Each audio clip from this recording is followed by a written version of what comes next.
जैनागम के लेशा सूत्र पर सभी भव्य अवगाहन कर रहे हैं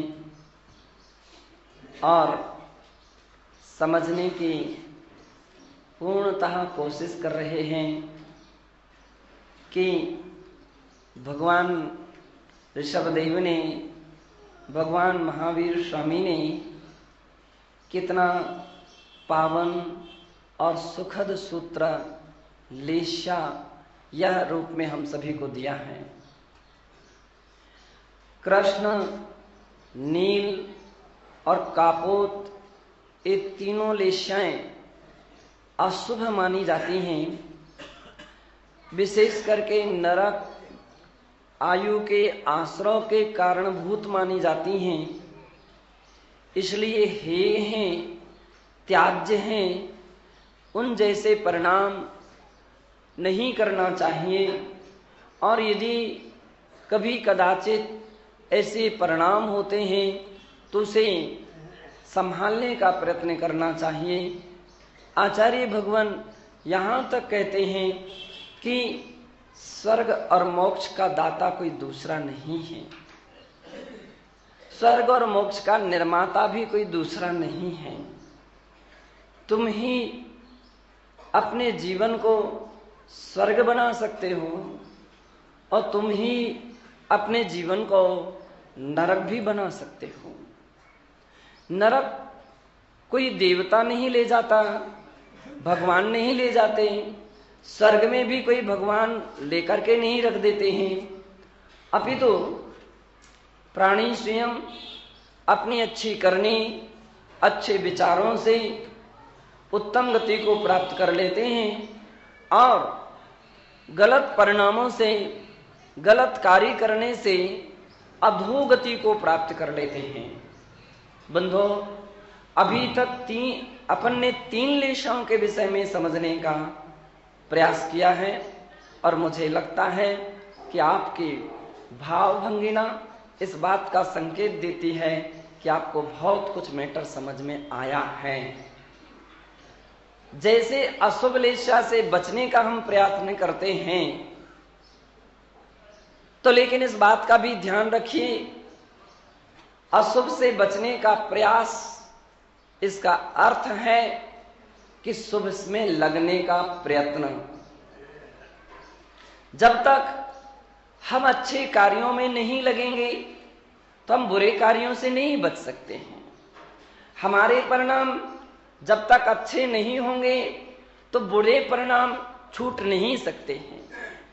एक व्यक्ति के लिए बिल्ली से बहुत डर लगता था, बिल्ली से बहुत डर लगता था, तो वह हमेशा शाम होती और 4-6 लोगों के बीच में बैठ जाता कि कहीं बिल्ली ना आ जाए। घर में भी उसका पलंग सारे लोगों के बीच में रहता, इतना डर लगता कि कहीं बिल्ली ना आ जाए। वो दरवाजे खिड़कियां सब बंद करके रखता कि कहीं बिल्ली ना आ जाए। थोड़ी सी किसी कोई आहट पहुंचती तो उसको नींद खुलती और उसको लगता बिल्ली आ गई क्या। कहीं कुछ भी कोई व्यक्ति जागता तो उसको लगता बिल्ली आ गई। कोई भी आवाज आती तो उसको यही लगता बिल्ली आ गई। बड़ा परेशान था और उसका परिवार भी इस कारण से बड़ा परेशान था कि आखिर में अब इसको कैसे इस समस्या से पार करें।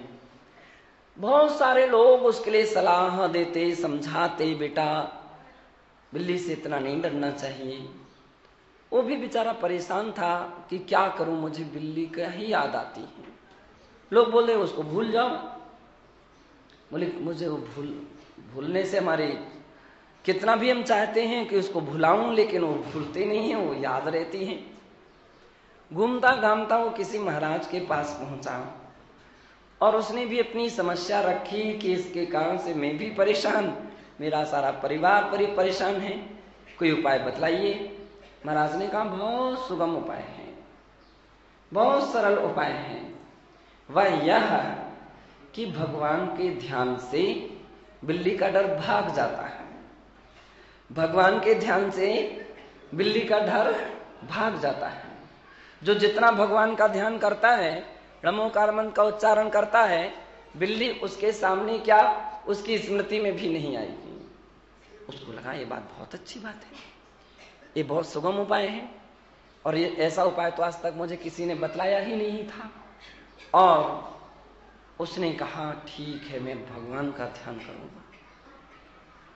कौन से भगवान का ध्यान करूं?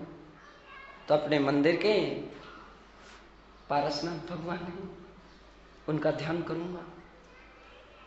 तो वह अहरनिश अब क्या करने लगा कि पारसनाथ भगवान का ध्यान करना है, और तब इतना करना कि बिल्ली की याद ही ना आए।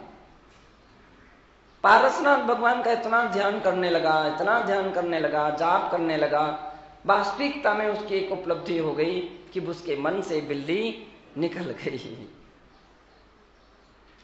हम जब तक ये सोचते रहेंगे कि अमुक वस्तु ना आए, किसी को प्रेत का डर लगता, किसी को भूत का लगता, किसी को किसी का लगता, किसी को किसी का, आप सोचते रहो इसका याद ना है, इसकी याद ना है। तो याद तो तुम कर ही रहे हो, पकड़े तो हो ही, वो कैसे छूट सकती है? उसको छोड़ने का अर्थ है कि कोई ना कोई नई पकड़ हो। नई पकड़ हो तो पुरानी पकड़ छूटे, आगे का कदम बढ़े तो पीछे का कदम उठे। जब तक आप नया कदम नहीं रखेंगे तब तक पीछे का कदम उठ नहीं सकता है। प्रयास करोगे ज्यादा तो गिर जाओगे, चोट लगेगी। तो आचार्य कहते हैं कि कृष्णादि अशुभलेशाओं से बचने का सुगम तरीका है कि पीतादि जो शुभलेशाएं हैं तदनुरूप परिणामों को बनाने का प्रयास करें। इस विषय में आचार्य भगवान सिद्धांत चक्रवर्ती, नेमी चंद्र महाराज और प्राकृत संग्रह में लिखा है, पंच संग्रह में लिखा है, जाने कज्जा कज्जम सेया से अंच सव्यसम पासी दैदान दरदोय विदो लक्षण में ते उत्सम। बहुत अच्छी बात कह रहे हैं कि जाने कज्जा कज्जम, कज्जा कज्ज यानी ये प्राकृत शब्द है। कार्य और अकार्य को जो जानता है, यह कार्य करने योग्य है और एक कार्य करने योग्य नहीं है, ऐसा जो व्यक्ति जानता है उपीतलेशा वाला है। और इसके विषय में हमारे यहाँ विवेक की परिभाषा लिखते हुए आचार्य ने कहा, विवेक किसे कहते हैं? तो जिसमें कार्य के भाव रखे जाते हैं, हेयोपादेय के भाव उत्पन्न होते हैं, और उसका नाम है विवेक। करने और ना करने के परिणाम उत्पन्न होते हैं कि अमुक कार्य करना चाहिए, अमुक नहीं करना चाहिए, उसका नाम है विवेक। और पूज्य आचार्य श्री माणिक्यनंदी मुनि महाराज ने तो न्याय ग्रंथ यानी परीक्षा मुख सूत्र में एक सूत्र लिखा है, हिताहित प्राप्ति परिहार समर्थम ही प्रमाणम ततो ज्ञान में तत्। हित की प्राप्ति और अहित का परिहार जिसके द्वारा हो उसका नाम है ज्ञान। उपप्रमाण है, सम्यक ज्ञान है। सम्यक ज्ञान और मिथ्या ज्ञान के विषय में भी एक बार किसी ने पूछा था कि हम कैसे समझें कि हमारा ज्ञान सम्यक ज्ञान है, और हम कैसे समझें कि अपना ज्ञान मिथ्या ज्ञान है। कभी कभी बहुत अच्छे और सहज प्रश्न अपने अंदर में उत्पन्न होते हैं, और यदि सही समाधान पहुंचता है तो ज्ञान का भी विकास होता है, नया रास्ता मिलता है। मैंने कहा, ये सूत्र बोला कि जिसके माध्यम से आपके अंदर में विचार होने लग जाए कि कार्य अच्छा है, करने योग्य है, मैं इसे ही करूंगा, ये करने योग्य नहीं है, मैं इसे नहीं करूंगा, ऐसे जो भाव उत्पन्न होते हैं वो तो है सम्यक ज्ञान। और जिसमें किसने देखा कर्म का बंध होता है, कौन जानता है नरक का आयु का बंध होता है, ऐसा करने से दुर्गति मिलती है। जब होगी, अभी तो नहीं हो रही। समझ लीजिए ये मिथ्या ज्ञान बोल रहा है। ऐसे शब्द कभी आपके कान में टकराए तो समझ लेना कि मिथ्या ज्ञान बोल रहा है। मिथ्या दृष्टि के शब्द ही है, सम्यक दृष्टि के शब्द नहीं है। एक बार पंडित जी श्री दरबारी लाल जी कोठिया और कैलाश चंद जी शास्त्री दोनों कॉलेज में टीचर थे और उनके मुस्लिम टीचर भी थे उनके साथ में। अच्छी बात ये थी कि तीनों की बड़ा घनिष्ठता थी। तो दोनों पंडित जी कभी अष्टमी चतुर्दशी आती तो आज हमारा एक आसन है, आज हम हरी नहीं खाएंगे, आदि आदि ऐसी बात करते। तो जो मुस्लिम उनके मित्र थे तो उनको बड़ा अटपटा लगता। एक दिन उन्होंने कहा, पंडित जी आप पंडित होकर के, विद्वान होकर के भी अमुक नहीं खाएंगे, अमुक नहीं खाएंगे, अष्टमी है, उपवास करेंगे, एकासन करेंगे, आखिर में सब इससे क्या होता है? तो उनके इससे क्या होता है? ये धर्म है, कर्मों की निर्जरा होती, संबर होती, दुर्गति नहीं होती। तो बोले दुर्गति है क्या चीज? किसने देखी दुर्गति? किसने देखा नरक? किसने देखा स्वर्ग? ये तो फजूल की बातें हैं। शरीर को सुखाना है, व्यर्थ में शरीर को दंड देना, ऐसे ही सोचते हो? शरीर को दंड देना है। पंडित जी तो पंडित थे, उन्होंने कहा कि बात तो आप अपने हिसाब की कह रहे हैं कि किसने देखा, ये तो मैंने भी नहीं देखा, आपने भी नहीं देखा, और देखा होगा तो भी आज अपनी स्मृति में नहीं है, और ऐसी वस्तु भी नहीं है कि अपन आ जा सकें जल्दी देख करके, हाथ में रख करके दिखा सकें। लेकिन बहुत अच्छा उत्तर उन्होंने दिया कि कदाचित स्वर्ग नरक नहीं भी रहा और हमने मान लो रात्रि भोजन नहीं किया तो हमारा क्या बिगड़ गया? हमने आलू प्याज नहीं खाए या अष्टमी चतुर्दशी को एक आसन कर लिया तो हमारा बिगड़ा क्या? बिगड़ा तो कुछ नहीं मान लिया, नहीं आपकी बात मानते कि अब नहीं रहा तो भी हमारा कुछ नहीं बिगड़ता है, हमारा जीवन आराम से चलता जाता है। और काश अब आप मेरी बात स्वीकार करो, रहा, हुआ, स्वर्ग भी हुआ और नरक भी हुआ, तो तब तक हमारी स्थिति क्या बन जाएगी? अपने जीवन के अंत तक पाप करते करते करते घड़ा एक एक बूंद भी भरते भरते भरते भरते कितना भर जाएगा? नाव कितनी वजनदार हो जाएगी, वो कितनी नीचे पहुंच जाएगी। तो ये सबसे बड़ी हानि रहेगी। और यदि हम त्याग करते गए तो उससे नाव हल्की होती जाएगी तो हमको स्वर्ग की भी प्राप्ति हो जाएगी। वो नास्तिक जो मुस्लिम, मान लीजिए वो बोलते थे मैं तो नास्तिक हूं, एक आस्तिक बन गए, श्रद्धा उनके अंदर में जग गई और उस दिन से उन्होंने अपने जीवन में बहुत सारा परिवर्तन किया, बहुत सारे नियम लिए। हम लोग गुजरात में थे, वहां पर एक मुस्लिम आते हैं, नाम तो मुझको अभी ध्यान नहीं है क्या नाम था, लेकिन इतनी अच्छी भद्र प्रकृति के थे कि आप आश्चर्य करोगे कि अपन लोग भी त्याग क्या करते हैं। बंबई में भी आए थे, कई जगह आते हैं, हर चातुर्मास में लगभग आते हैं वो। अहमदाबाद में भी आए थे। तो जब उन्होंने कहा, जब रात्रि भोजन का त्याग, आलू प्याज का त्याग, कोई भक्षों का त्याग, मद्य मांस मधु का त्याग, पानी छान करके पीते, और तो क्या चाय का भी त्याग, होटल में खाने का त्याग, इतना अच्छी त्याग की भूमिका जबकि अपने कब उत्पन्न होती है? अपने मस्तिष्क में कोई बात आए, एक तो नियम का पालन करना अलग बात है, और एक वो पालन करने की धारणा अपने मन में आ जाए, वो अलग बात है। आप लोग बहुत सारे ऐसे भी होते हैं, क्या करूं, आहार देना है इसलिए नियम तो लेना ही पड़ेगा, आहार देना है इसलिए नियम लेना पड़ेगा,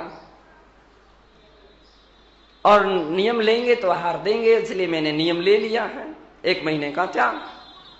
तो जो त्याग है वो आपके मन मस्तिष्क तक नहीं पहुंच पाता है, वो हृदय तक नहीं पहुंच पाता है, इसलिए जो उससे लाभ और अधिक होना चाहिए था वो उतना नहीं हो पाता है, केवल यहां तक ही रह पाता है।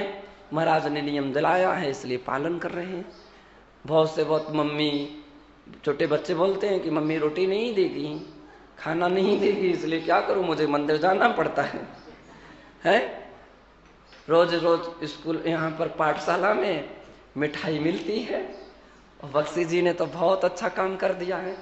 कौन से सज्जन को तैयार किया है? खजांची जी के लिए भरा रहे उनका खजाना, कि रोज बच्चों के लिए मिठाई या अच्छी अच्छी वस्तुएं बांटेंगे। तो प्रारंभिक दशा में तो ऐसा ही रहता है। हम लोग भी जब स्कूल जाना सीखे थे तो रोज एक लड्डू मिलता था, ये फिक्स था, बेसन का, मगध का लड्डू फिक्स था। स्कूल जाओगे तो छुट्टी के पश्चात अमुक दुकान पर एक लड्डू मिलेगा, और हमारा काम था कि जाकर के कुर्सी पर बैठ जाना, और वो दुकानदार कागज की पुड़िया में एक लड्डू दे देता था। तो देखता था, बस्ता लाएगा, बस्ता कहाँ है तुम्हारा? हम ये रखा ना बस्ता, है ना, ये थैला ये रखा पुस्तक का। तो एक लड्डू मिल जाता था। तो डेली जाना ही जाना है, नहीं तो लड्डू नहीं मिलेगा। वो प्रारंभिक दशा ऐसी ही हुआ करती है, लेकिन धीरे धीरे फिर समझ आती है और व्यक्ति अपने अच्छे रास्ते पर आ जाता है। प्रारंभिक दशा में महाराज ने कहा, मम्मी ने कहा, पापा ने कहा, पंडित जी ने कहा, किसी ने भी कहा हो, लेकिन उसको मान ले, लेकिन इसके बाद कुछ और सोचे कि इसके पीछे हम कहां तक कैसा कर रहे हैं। तो आचार्य कहते हैं वो पीतलेशा वाला प्राणी बन जाता है, जिसके अंदर में सोच उत्पन्न हो जाती है, एक विचार उत्पन्न होता है, और विचार नियम से मन से उत्पन्न होता है। कैसा? मन से उत्पन्न होता है। यद्यपि हम अपने जीवन में बहुत कुछ अच्छे अच्छे काम करते हैं, लेकिन कितने काम मन तक नहीं पहुंच पाते हैं, केवल कर्तव्य रह जाता है।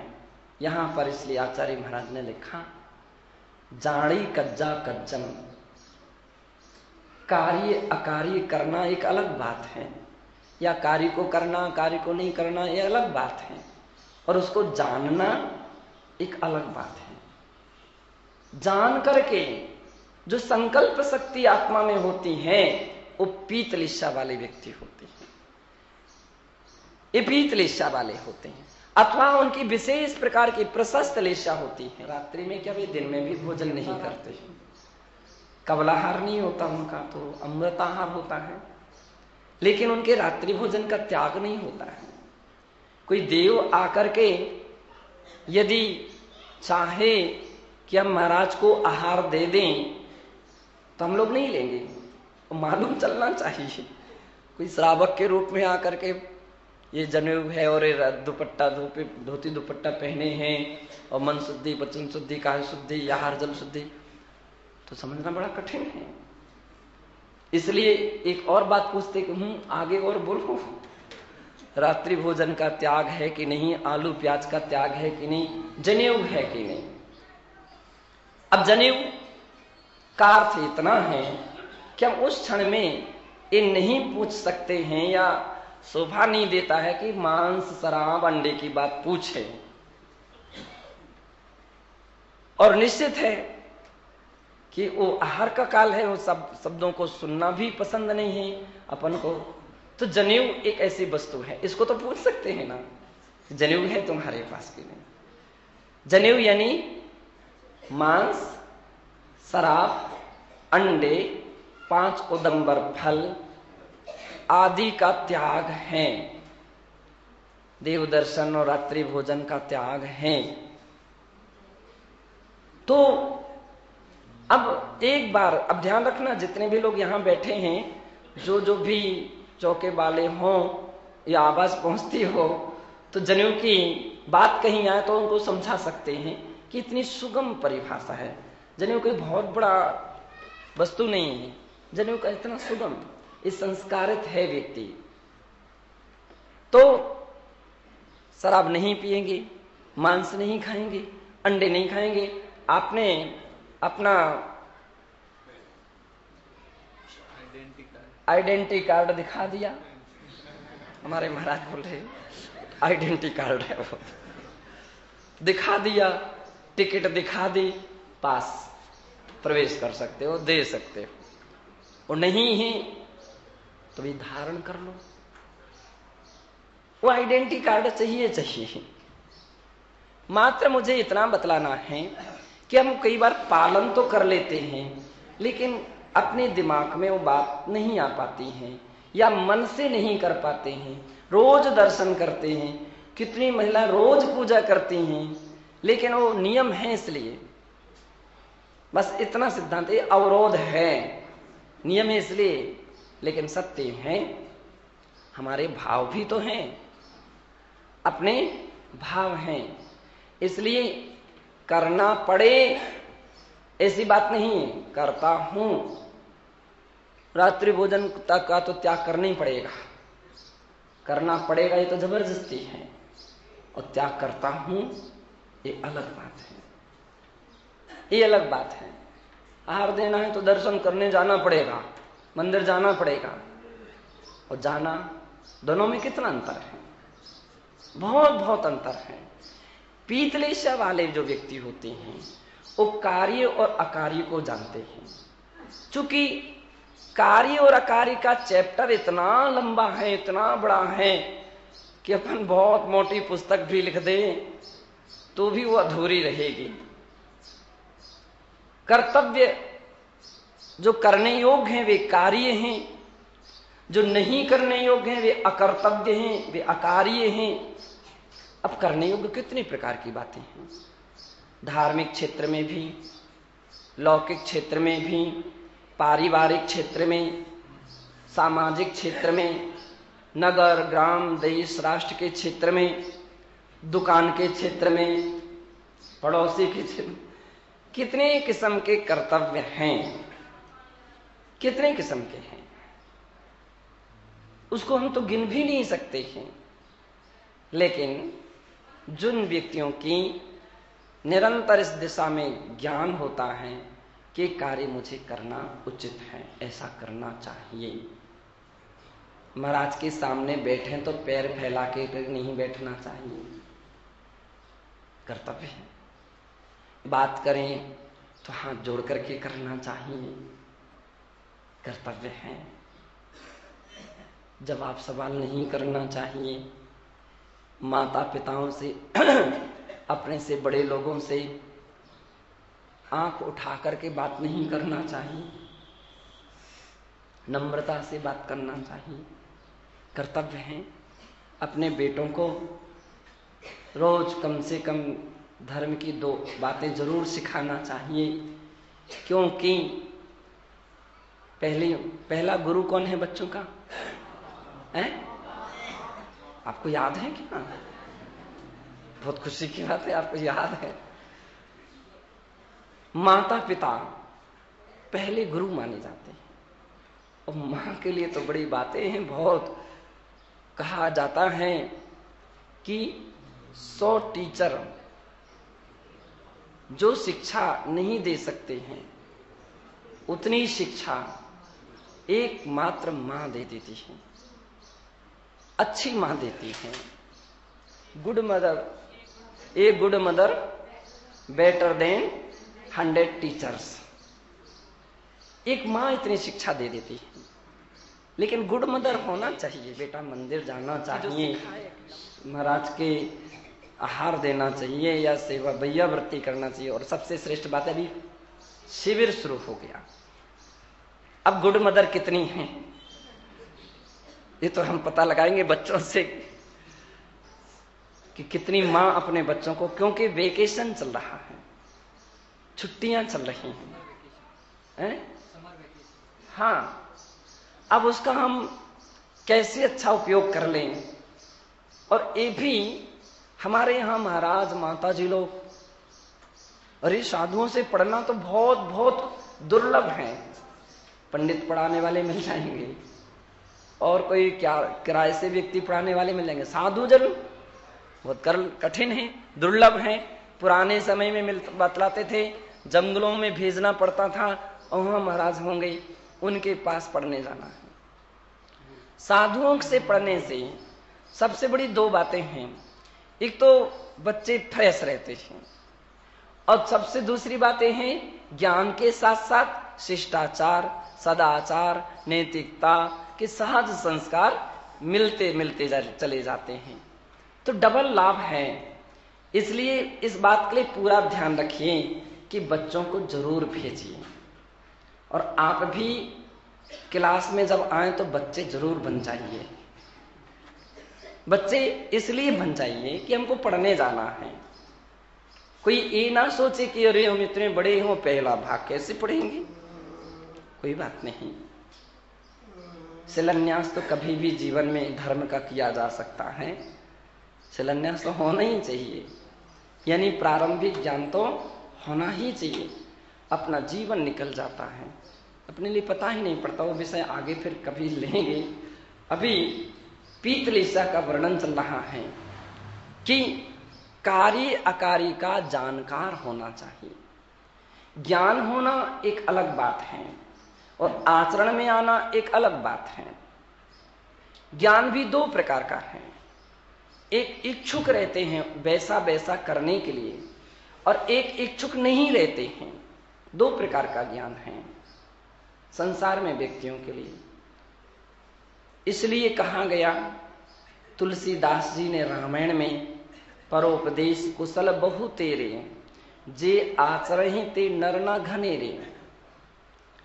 अच्छी बातों को कहने वाले तो दुनिया में बहुत सारे लोग हैं, जानने वाले तो बहुत हैं, आचरण में लाने वाले व्यक्ति बहुत कम हैं। तो ज्ञान वही है, वही सही ज्ञान है जो आचरण में आ जाए। आचरण में ये भी पक्का है कि इतनी सारी बातें हम शास्त्रों में पढ़ते हैं, अब सभी की सभी बातें तो 100% नहीं आ सकती हैं, लेकिन जितनी भी प्रतिशत आ जाएं, आ सकती हैं, उन्हें तो लाना चाहिए। बाकी आप पूजन में पढ़ते हैं, देव शास्त्र पूजन में कि कीजे शक्ति प्रमाण, शक्ति बिना सरदा धरे, ध्यानत श्रद्धावान, अजर अमर पद भोगवे। कीजिए शक्ति प्रमाण, क्योंकि धर्म है। और भगवान महावीर स्वामी कभी किसी के लिए जबरदस्ती की बात नहीं कहते। धर्म जबरदस्ती का नहीं होता है, शक्ति के अनुसार होता है। तो जितनी शक्ति उतना तो आचरण में ले आइए। बाकी श्रद्धा रखो, भावना भाव कि वह दिन भी कब आ जाए कि हम और भी इससे आगे कदम बढ़ा सकें। वो सम्यक ज्ञान है, यही सच्चा ज्ञान है। किसमें इस प्रकार के भाव उत्पन्न होते हैं? जब अपन लोग ऐसी धर्म सभा में सत्संग में बैठते हैं, सबसे बड़ा लाभ ये मिलता है कि अपन और ज्यादा कुछ नहीं तो उतने क्षणों में तो अपने भाव, अपने परिणाम इतने निर्मल होते हैं कि हाँ, ये मुझे करना चाहिए, ये नहीं करना चाहिए। भवानी क्या है, निकेतन में जिस समय अपना युग प्रतिक्रमण हुआ था तो बाहर से लोगों के समाचार आ रहे थे कि इतनी सारी संख्या में जयपुर की समाज या जो भी उपस्थित लोग थे दूसरी जगह के भी, वे भी इतनी संख्या में प्रतिक्रमण में बैठे और दूर दूर से समाचार लोग टीवियों में बैठे थे, टीवियों के पास बैठे थे, देख रहे थे। और कल आप सुन ही रहे थे सितंबर नए पद्म सागर जी, वो भी सुना रहे तुम्हें, बहुत बड़ी खुशी हुई थी, बड़ा आनंद आया था। कम से कम उतने क्षणों में तो परिणामों की बड़ी निर्मलता उत्पन्न होती है। तो जो इस भावना से जानते हैं कि मुझे भी ऐसा करना है और ऐसा नहीं करना, वो ज्ञान है।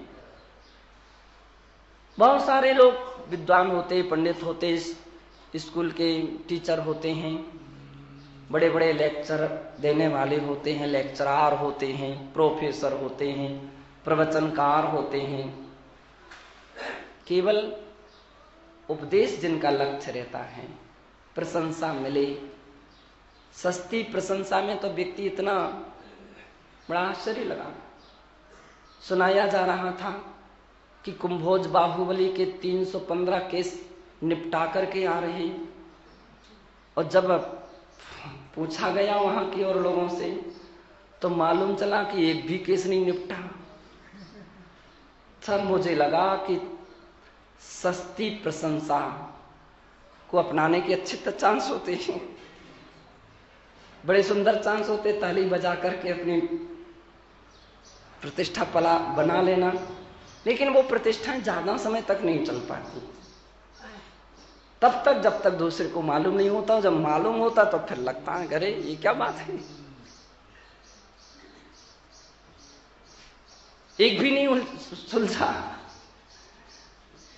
तो सच्चा ज्ञान वो जो सत्य है पाने का भावना जिसमें रहती है, यथाशक्ति आचरण सत्य रूप में रहता है, वो पीतलेशा वाला होता है। बाकी तो छल कपट करके उसको पीतलेशा में नहीं गिनती गिनी जाएगी, वो तो वही कृष्ण नील आदि में जाएगी। पीतलेशा वाला तो शुद्ध पवित्र हृदय वाला है, जानता है, यथासंभव करता है। सेया सेयम, क्या श्रेय है और क्या अश्रेय है। अब प्रश्न है श्रेय किसे कहते हैं? सोनी जी, श्रेय किसे कहते हैं? श्रेय यानी मोक्ष, श्रेय यानी मोक्ष, अश्रेय यानी संसार। श्रेय और अश्रेय, मोक्ष और संसार वर्धक कारणों को जो जानता है, हम ऐसा करेंगे तो हमारा मोक्ष या मोक्ष मार्ग प्रशस्त होगा, और ऐसा करेंगे तो संसार परिभ्रमण चल रहा है, चलता रहेगा। तो ऐसा जिस व्यक्ति के अंदर में स्वयं के विषय में ज्ञान होता है, दूसरों के विषय में बाद में, उत्तमा स्वात्म चिंता स्यात्, पहले अपने विषय में होता है कि मुझे ऐसा कार्य नहीं करना है, ऐसा करने से संसार परिभ्रमण होगा, दुर्गतियां होगी, संसार में भटकना पड़ेगा। तो जिसको ऐसा ज्ञान होता तो ऐसा काम नहीं करेगा, और ऐसा काम करना है, इससे मुझे कल्याण होगा, मेरा हित होगा, मेरी भलाई होगी, इस लोक में भी और परलोक में भी। अच्छा काम जो भी व्यक्ति करता है, दुनिया उसकी गाथा गाती है, यश पताका उसकी फहराती रहती है कि अमुक व्यक्ति बहुत अच्छे हैं, बहुत अच्छा काम करते हैं। सारी समाज, सारा मोहल्ला, सारा नगर अथवा सारा देश उस व्यक्ति पर गर्व करता है कि व्यक्ति हमारे यहाँ बहुत अच्छे हैं। देखो एक अच्छाई, अभी हम 18 महाराज के मंदिर गए थे। अभी तक तो मुझे धोखा हो रहा था। बोले पारसनाथ मंदिर और 18 महाराज। तो मैंने की पारसनाथ भवन और 15 महाराज ऐसा कहो। वहां 15 महाराज और पारसनाथ भवन ऐसा कहो। बोले नहीं, वो पारसनाथ मंदिर 18 महाराज। मैंने चलते हैं देख लेते हैं। तब मालूम चला कि हाँ। तो रास्ते में मुझे एक परिवार मिला, तो जिनकी श्रीमती जी ने मतलब पाद प्रक्षालन के बाद आरती उतार रही थी, तो शायद अपने श्रीमान जी को दिया। तो श्रीमान जी ने कहा कि आप कर लो। बोले आप भी कीजिए, कर लीजिए आरती, अवसर नहीं मिलेगा। उन्होंने तुरंत हाथ में आरती ले लिया। मैंने कहा कितनी अच्छी बात है। श्रेय और अश्रेय की भूमिका जहां बने कि अवसर बहुत सारे ऐसे रहते हैं जो पक्का है कि बनाने से भी वो सारे अवसर नहीं बन पाते हैं, मिलाने से भी मिल नहीं पाते हैं, प्रयास करने से भी उसमें सफलताएं नहीं मिल पाती हैं, और कभी सहज मिल जाते हैं। उसको कर लेना और गलत है उसको छोड़ देना, ऐसे जिस ज्ञान में, जिस विवेक में, विचार में आने लग जाए, आचार्य कहते हैं कि वह पीतलिशा वाला है। तीसरी बात कही कि सर्व संपासो, संपूर्ण प्राणियों में समदर्शी भाव जिसके अंदर में उत्पन्न होते हैं वो पीतलिशा वाला है। सभी के प्रति समदर्शी भाव।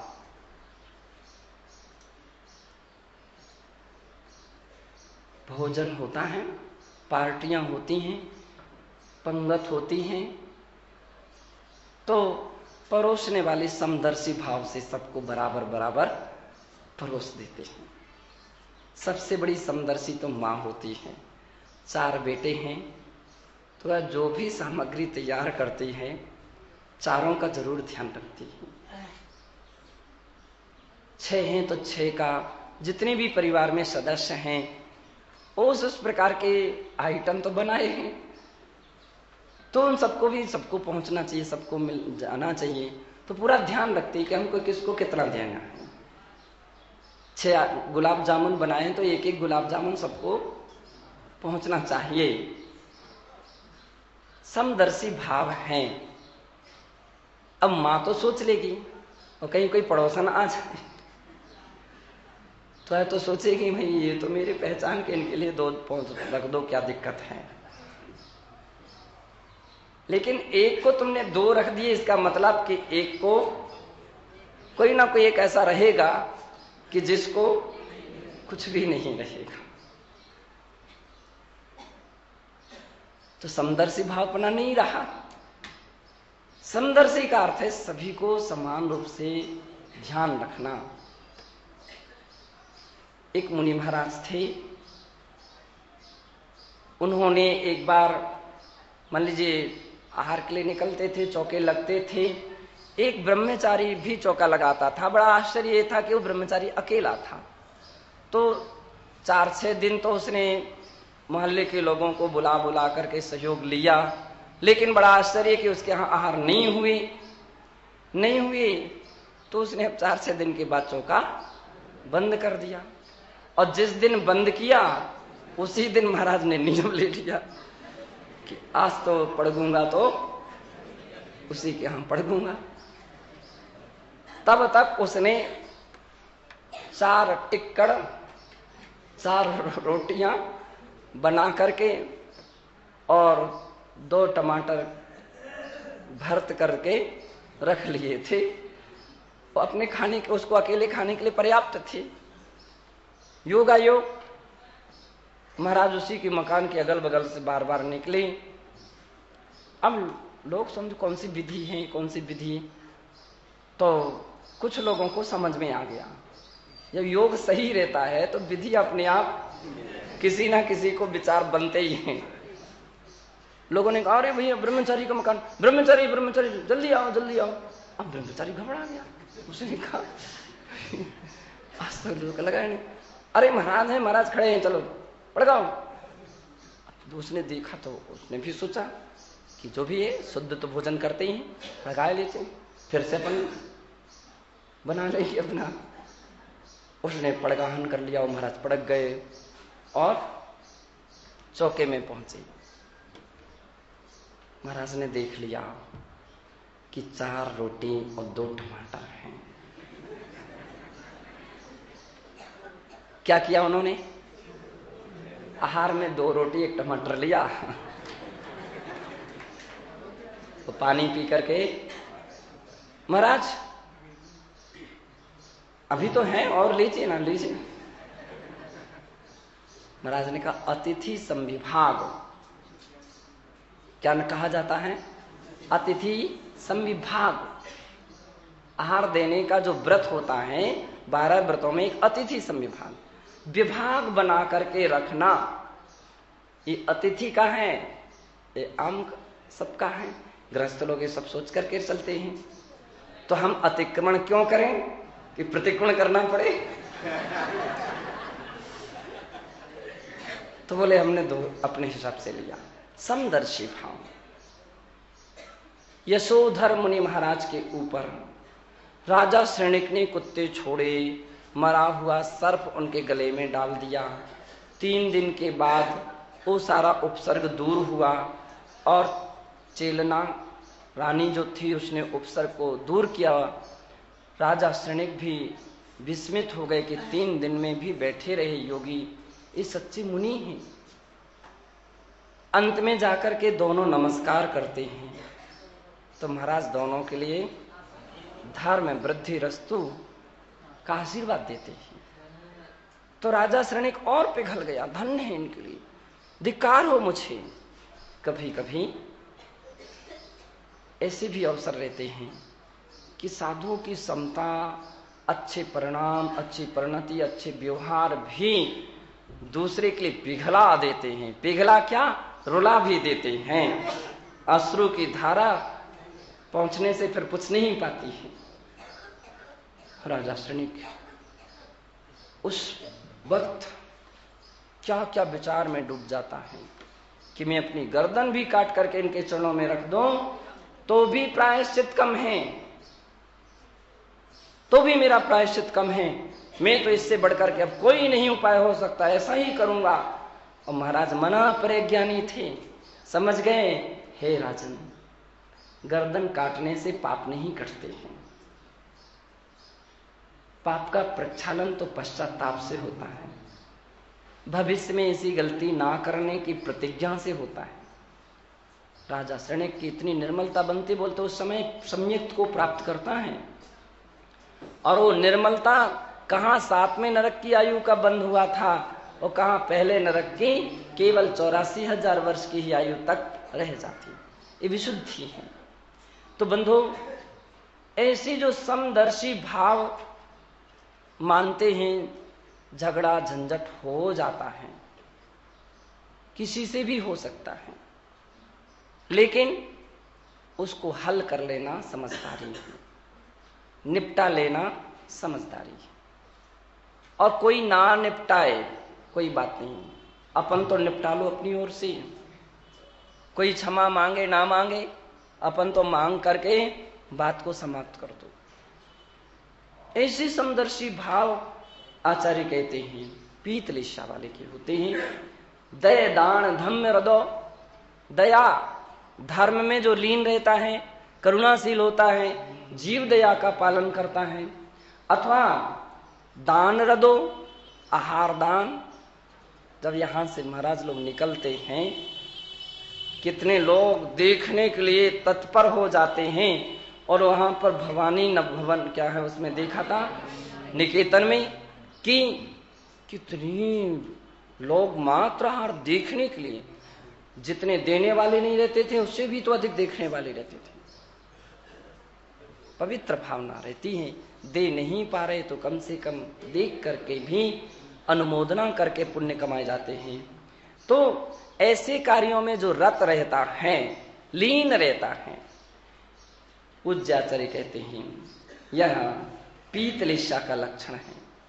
मैत्री भाव जिस व्यक्ति के अंदर में जागृत होते हैं, किसी से मेरा शत्रुता ना हो, मैत्री भाव जगत में मेरा सब जीवों से नित्य रहे, मैत्री में सर्वभूतेषु वैरम मध्यम न केड़वी, ऐसे भाव अंतरंग से जिसके हुआ करते हैं। आचार्य श्री अकलंक देव ने राजवार्तिक में कहा पीतलिशा के लक्षण है दयालु प्रवृत्ति, सत्य बोलने के भाव और अपने हाथ में आए हुए कार्यों में पटुता, कार्य कुशलता, कार्य दक्षता जिसमें हुआ करती हैं, पीतलिशा वाले।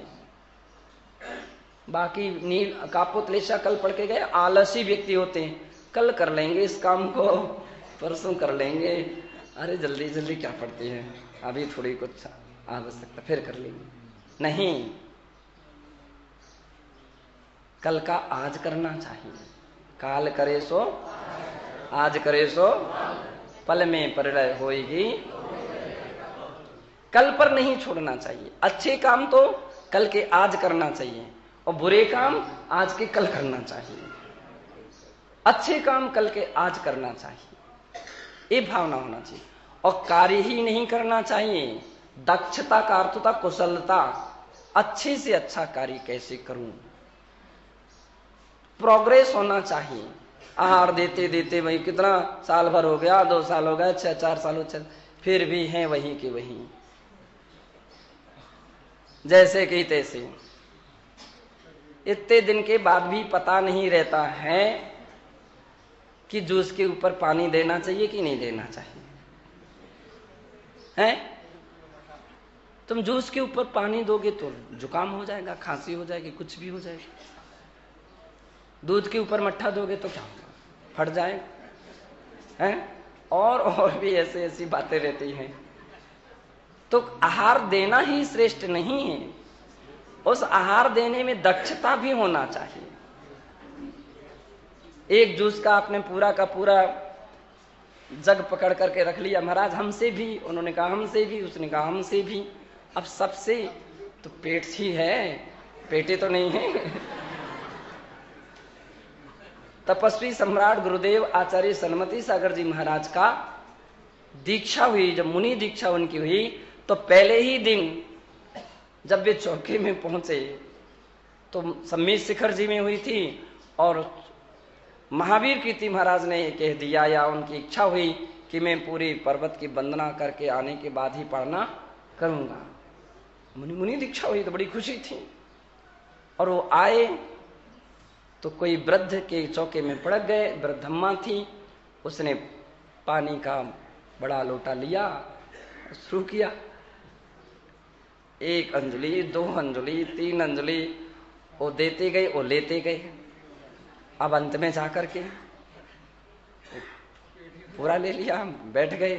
अरे महाराज ये थाली तो रह गई बुझों की, थी हमने कुछ लिया नहीं। महाराज ने कहा मैं हाथ से थोड़ी उठाई हुई, तुम जो देते गए सो लेते गए। ये भी सोचना चाहिए कि कौन सी सामग्री कितनी मात्रा में किसको चलना चाहिए, कितनी नहीं चलना चाहिए। बूढ़े कोई महाराज हैं, दांत नहीं है, और उनको तुम चनाओ, ऐसे कठोर सामग्री लाओ, मन शुद्धि वचन शुद्धि, 1 गिलास तो लेना ही पड़ेगा, 1 तो लेना ही पड़ेगा, लेना ही पड़ेगा, लेना ही पड़ेगा, मना कर नहीं, है ना। तो कार्य दक्षता का अर्थ होता है उस कार्य में कुशलता भी होना चाहिए, विवेक भी होना चाहिए कि किसके लिए क्या चलाना है। किसी का पेट साफ नहीं हो रहा है और आप काजू की चक्की, बादाम, दाल रोटी उनको पच नहीं रही है, और तुम तो परखो कि किसकी प्रकृति कैसी है, किसके लिए कौन वस्तु देना चाहिए, कितनी मात्रा में, कब, कैसे देना चाहिए। ये जो विवेक होता है इसका नाम पीतलिशा वाले व्यक्ति के अंदर होता है। तो आचार्य महाराज ने दिया है, कितनी सुंदर दानशीलता तो ठीक है, स्वकार्य पटुता, अपने कार्य में कुशलता, महाराज खड़े हैं और वो दूध को ठंडा कर रहे हैं। कब तक खड़े रहेंगे? कब तक खड़े रहेंगे? अकुशल व्यक्ति जो हैं उनके लिए अकुशल व्यक्ति माने जाते हैं। क्या वस्तु के बाद क्या चलना चाहिए, क्या नहीं चलना चाहिए, कुशलता सोचता है। कैसे चलना चाहिए, कब तक चलना चाहिए, पूछना चाहिए कि अब अमुक सामग्री है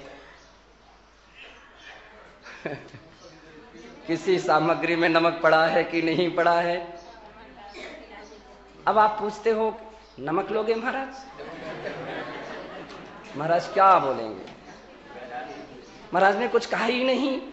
ध्यान रखो, हमारे महाराज इशारा नहीं करते, तो ना तो कर देते लेकिन हाँ नहीं कहेंगे। और हाँ नहीं कह रहे इसका मतलब है कि वो वस्तु लेंगे। अब कितनी लेंगे ये भी तो ध्यान रखो। तुम 2 बार डाल लो, 3 बार डाल लो। पराधीन मुनिवर की भिक्षा, पर घर लेत कहे कछु नाही। वे तो समता से जो तुम देते जाते हो गोचरी कर लेते हैं। गाय के तरह जो दिया उन्होंने ले लिया, लेकिन आपकी पीतली सा नहीं बन सकती है। इतनी दक्षता नहीं, इतना सोच विचार नहीं है। तो इन सब बातों को ध्यान रखना चाहिए। इस प्रकार से ये जो लेशा होती हैं, यह लेशा पीतलेशा है। और ऐसी जो पीतलेशा होती हैं ये शुभ लेशा मानी जाती हैं। अगर इस लेशा में आयु कर्म का बंध होता है तो कौन सी आयु का? देव आयु का बंध होता है। लेकिन ज्यादा ऊंचे देव नहीं, ये तो छोटे देवों की भूमिका है। छोटे देव अभी नहीं तो पद में शुक्ल लेशा आने वाली है। छोटे प्रकार के जो देव हैं उतनी अवस्था तो कम से कम उसने उन्नति कर ली है, प्रोग्रेस तो हुआ है कि अधोगति से उसने दिशा को चेंज कर लिया है, उत्तम गति की ओर कदम बढ़ा लिए हैं। हम इस प्रकार से पीतलेशा के अच्छे लक्षणों को समझें, जानें और अपने जीवन में एक एक बातों को बिल्कुल ध्यान में रखना चाहिए। पैड पेन इसलिए नहीं दिए गए कि आप घर में रख लो, घर में तो बहुत सारे रखे आपके यहाँ, इसलिए दिए गए कि कुछ 2-4 बातें जरूर नोट करते जाइए। अच्छी बातें बहुत सारे लोग पेन पैड रख रहे हैं, ला रहे हैं, जरूर लाइए, नोट कीजिए। क्यों? इतना तो क्षयोपशम नहीं है कि आप अकलंक हो गए हो कि एक बार सुनने में से सब बात याद हो जाए, नहीं हो। निकलंक भी नहीं हो। अपन तो उनसे भी बहुत बहुत छोटी स्थिति पर हजारों बार भी बात समझाई जाती है, अपन भूल जाते हैं। तो कुछ ना कुछ नोट करें कि जिन बातों को आप अपने घर में कभी पन्ना पलटा करके देख सकें तो बहुत अच्छी बात रहेगी।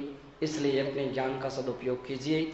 चूंकि अभी लेशाएं का प्रकरण अपना जब तक चल रहा है, इसके बाद 2 दिन अभी और चलेगा, इसके बाद चलेगा घर को स्वर्ग कैसे बनाएं, और हम तो यूं कहें मोक्ष कैसे पाएं, ये भी अपन रास्ता आगे देखेंगे। इसी पुनीत भावना से जय बोलिए महावीर।